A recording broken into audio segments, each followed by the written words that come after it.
बाळासाहेबांच्या जन्मशताब्दी निमित्त ठाकरेंच्या शिवसेनेकडून खास व्हिडिओ जारी। बाळासाहेबांनी दिलेला बाळकडू जपून ठेवणार असं कॅप्शन।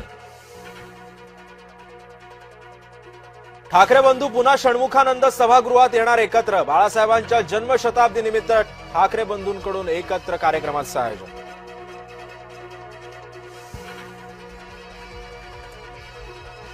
बाळासाहेबांच्या जन्मशताब्दी निमित्त ठाकरे बंधू षण्मुखानंद मध्ये येणार। एकत्रित येत कार्यक्रमाचं आयोजन। ठाकरे बंधूंकडून एकत्रित कार्यक्रमाच्या आयोजन प्रसंगी सर्व नेते सुद्धा उपस्थित राहणार। महाराष्ट्राच्या प्रगतीसाठी त्यांच्या दृष्टिकोनातून प्रेरणा मिळते। पंतप्रधान नरेंद्र मोदींनी एक्सपोस्ट करत बाळासाहेबांना वाहिली आदरांजली। आजा तुझा आशीर्वाद हीच माझी ताकद आणि हीच माझी ऊर्जा। बाळासाहेबांच्या जन्मशताब्दी निमित्त आदित्य ठाकरेंची एक्सपोस्ट सोबत बाळासाहेबांसोबतचा लहानपणीचा फोटोही केला शेअर।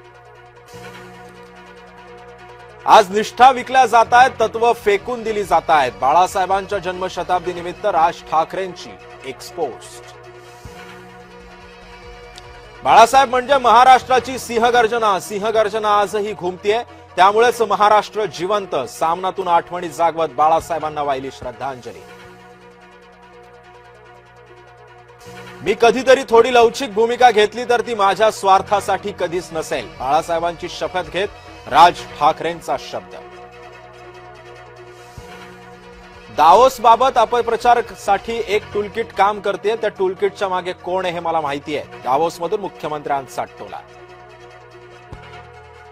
नॉट रिचेबल असलेल्या सरिता मस्केंच्या अपहरणाचा प्रयत्न। विरोधी पक्षातील मोठ्या नेत्याकडून अपहरणाचा प्रयत्न झाल्याचा मस्केंचा आरोप। उद्धव ठाकरेंनाही माहिती दिल्याची सूत्रांची माहिती।